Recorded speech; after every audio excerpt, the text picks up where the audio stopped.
Street. And it's a great event where there are going to be colleges tabled by students, so students can give their perspective. What is it like to be on campus? What do they wish they knew before they entered college? And then there'll be pamphlets and a student panel. Cool. And you're actually taking a busload, I think. Yeah, taking a bus. So, yeah. Issues. Yeah, we're tough. We can Sunny and 70. It's always sunny and 70. What is the Warmtown fundraiser that you got coming So up? one of the things when I started with the office 4 months ago, we have one major fundraiser. We call it the Worcester Dinner at Mechanics Hall every year. This year it's going to be October 5th, but it's a $100 ticket, fundraiser. And a lot of now that we're seeing alumni graduate, right, they want to get more involved, and not a lot of them can. $100, so I approached Wormtown Brewery about doing kind of an event for us. So on May 22nd, it's a Monday night, we're going to have a $25 ticket fundraiser. You'll get 2 beer tokens, but it's a good way for some of our alumni to kind of get back to network. Sure. A lot of our board members will be coming, so they're representing a lot of different companies in the area. Good networking event.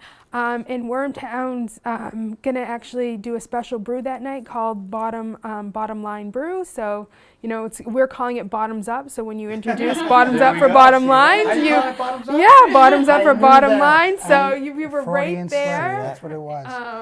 I was focused on the Warmtown fundraiser. Yeah, see? But it's going to be a great way. So now as we're having more and more alumni, a way for us to connect with them and bring them in and just talk with them more. And I've had several conversations with some recent alumni that are in the area and working for, the Dell EMCs, Sun Life, that want to bring their people back together. Along with Amaris, and we have actually 3 alumni on our staff, so they're excited to kind of bring people back. Yeah. Give them back. And then on June 8th, we're actually having our recognition night, so all of our college students that are graduating from Worcester, we're going to do a celebration for them, which is a little over 70 this year. So as we keep on growing, our class size keeps growing. We're doing it at Idea Labs. Okay.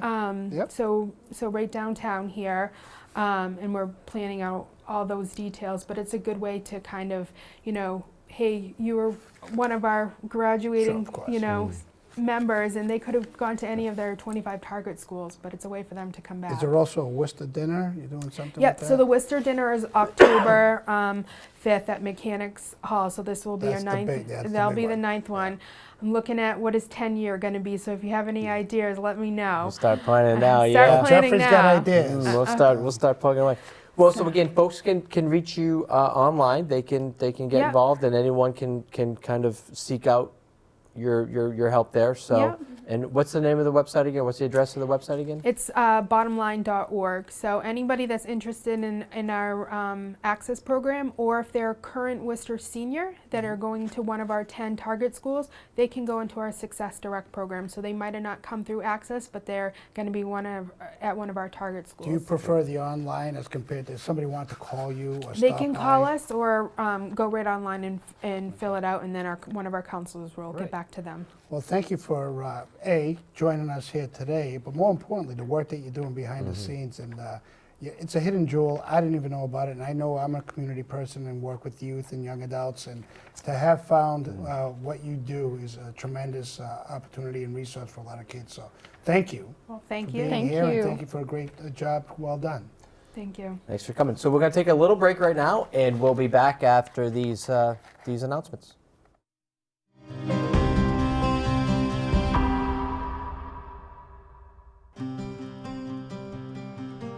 There are over 6,000 hydrants in Worcester. Please help us by shoveling around the hydrant near your home. Clearing a 3-foot radius around hydrants can save precious moments in the event of an emergency. You can also choose to participate in our Adopt a Hydrant program. When you agree to adopt a hydrant, you will receive a certificate of adoption signed by the Commissioner of the Department of Public Works and Parks as a thank you.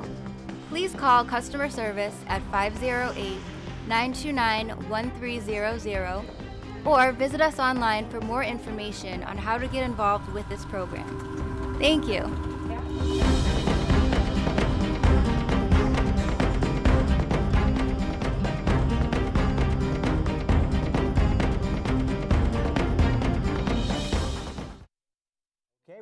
back on the Yes, working lunch. yeah. That was a great segment. Oh, great segment. Love those. And I love the fact that before the interview, I had made the joke like, oh, the name of the organization is Bottoms Up. And then the first question, you threw it right out there. Threw it out there, and then it came full circle because they're They actually doing an event called Bottoms Bottoms Up. That's pretty funny. You know, I wish I had known about them when my children were going through the processes because that. I wish I knew about it when I was going through college. I wish they were. That's I true. wish they were It around would've- when I was going It through could have college. changed your whole life. We could be doing something different. You could be on Channel 5 instead of Channel 3. We could be on network. You could be syndicated. Not that there's anything nationally. wrong, Judy, with the cable, in the basement. In the basement. Here, but Yeah, no, that's right. That's right. We love the basement. So we have our next guest here with us. Absolutely, We have James Liberty, who is the manufacturing support manager at Prime Metals in Worcester. A long time, a great history here in the area. So welcome to the show. Thank you. Thank you So very tell much. us a little bit about Prime Metals. I think a lot of people drive by it on 290. If you're driving by, you see the sign, you see your kind of your brand. Yeah, a lot of people drive by it, and usually when I give a lot of tours, I'll ask them if they've even noticed the building. As you're driving down 290 to come to the split where 190 and 290 split off, if you look over on the right and you look beyond Peterson Oil, you'll see our building.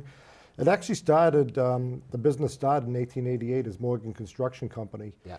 And after 5 generations, the Morgans decided to sell the business, and Siemens bought it in January of 2008, and then in January of 2015, they entered into a joint venture with Mitsubishi Heavy Industries, and they came up with an independent name, Prime Metals Technologies. So what we do there is we actually are one of the 3 remaining steel mill builders in the world, the last in the United States. We make capital equipment for steel industries. We specialize in long rolling high-speed mills that make rebar or rod that'll eventually get turned into coat hangers or staples or wire. So you make the machinery that We make makes the machinery that makes that. And we also have another product line, which is an oil film bearing for flat mills that make plate, that could be plate to make other machinery, or plate that actually could get rolled into making sheet metal for fenders for automobiles and things like that. So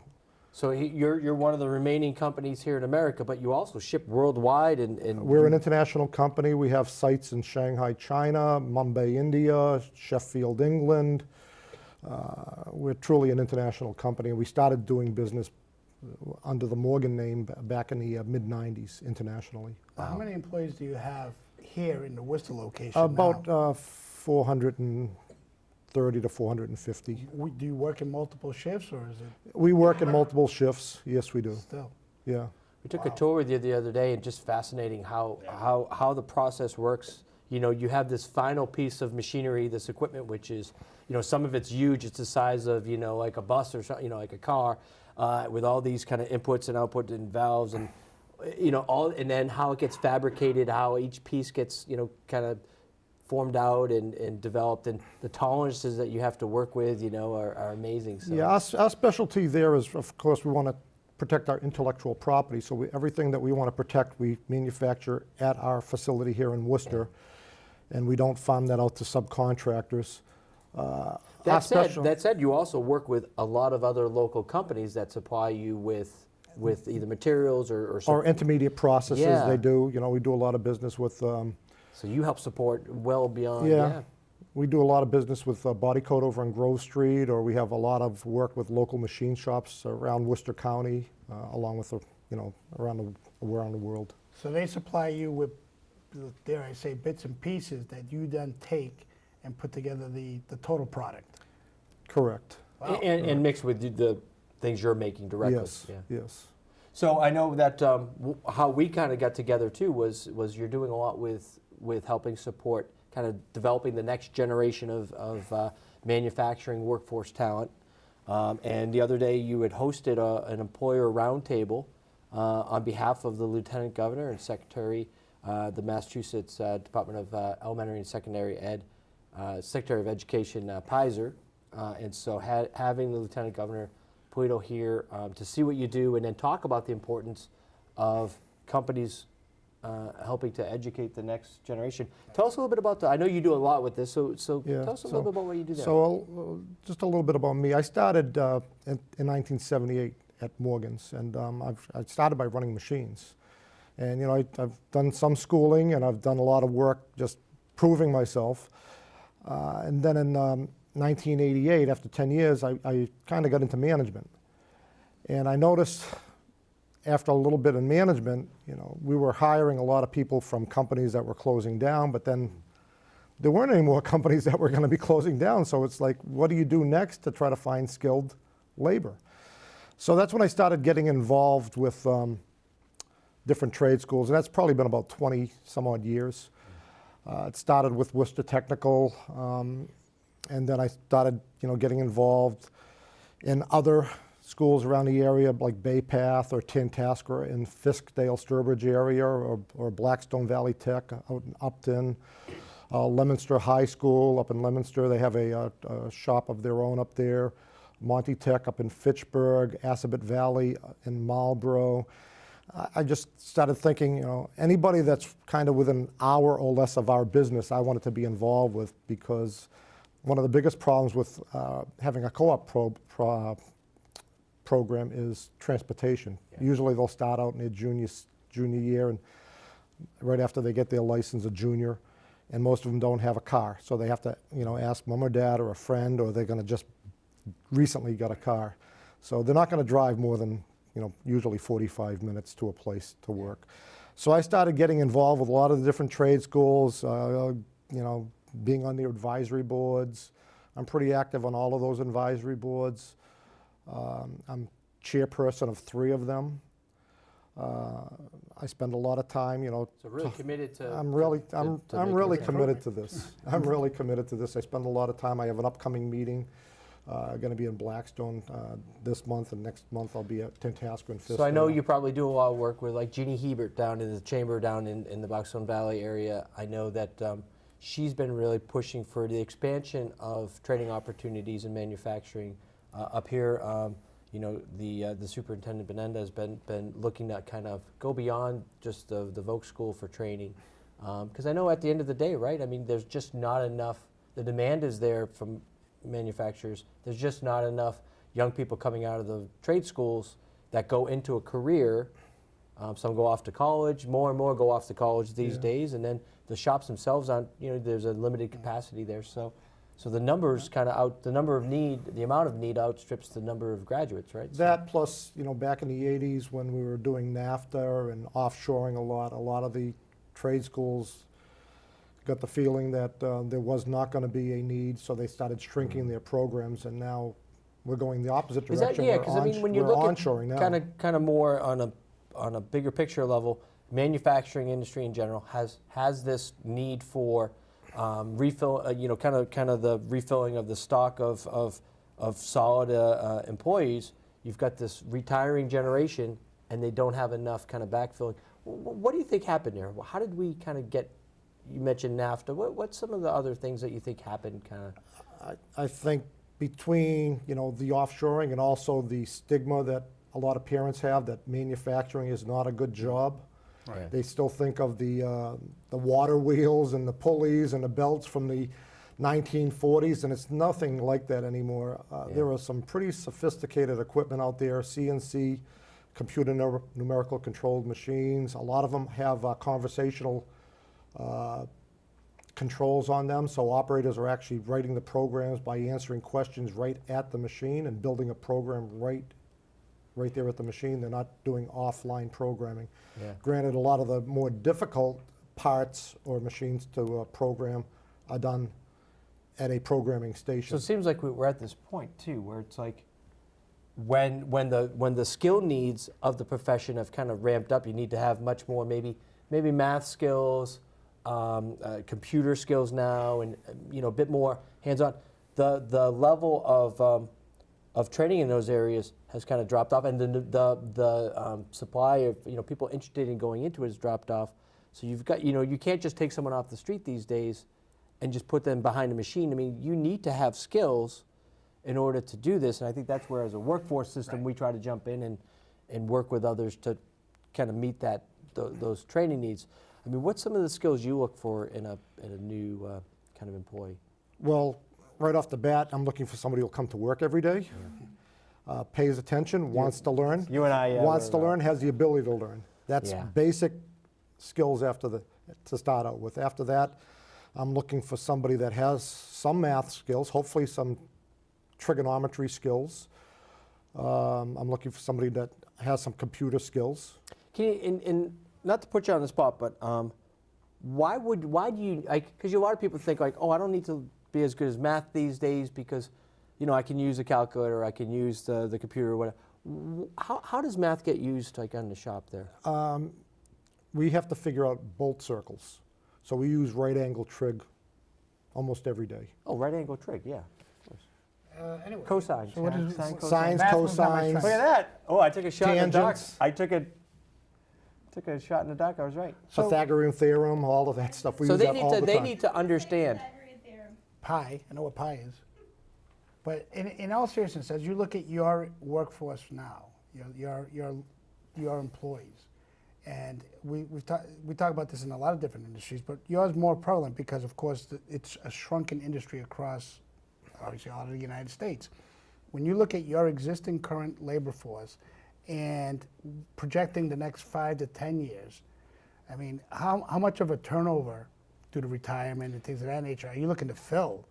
Well, forward? if you look at the entire industry, one of my jobs I do is I also buy capital equipment for us. So I have to travel to different shops around the country to, you know, verify that the equipment that we're looking at is a good piece of equipment. And while I'm there, I also, you know, kind of look around and I notice What else is the going on? workforce, what Right. else is Yeah, going yeah, on. exactly. Any good ideas that we can find to help our business go around. And I've noticed around the country that there's a lot of baby boomers out there that look like me that are approaching retirement. It's a large portion of the entire country's workforce. And when I go to the advisory board meetings, I'll notice that there's a lot of people there trying to do the same thing I do. That I'm not sure they go to all the meetings I go. Right. They kind of go to where their businesses are. But there's a large percentage of employees that are going to be retiring. So to that point, then there's a real strong emphasis, whether it be in your position or that of corporate leadership, that we have to find the potential candidates that are going to be coming in for us. And some of the challenges, in addition to, as what Jeff alluded to, and your what you said earlier, perception of what manufacturing is all about. It's a different game today, and there's variances in schedules. And, if some kid is looking out for the 8 to 5, sometimes that's not as. What I found is sometimes you have longer shifts or longer working hours, shorter. Does kind of. So it speaks to a lot of the intangibles. Yeah. Right? And we Is that try to be correct? as flexible with our shifts as possible. Okay. It's not always totally possible because we do run multi-shift Of course, operations, of course. and the shifts have to match up with the other employees that are on the other shifts. And you find that consistent across your industry, correct? Yeah. The multiple shifts, the long work hours, and things of that nature. But the skill set has improved too. So you have to. The requirements for the skill set has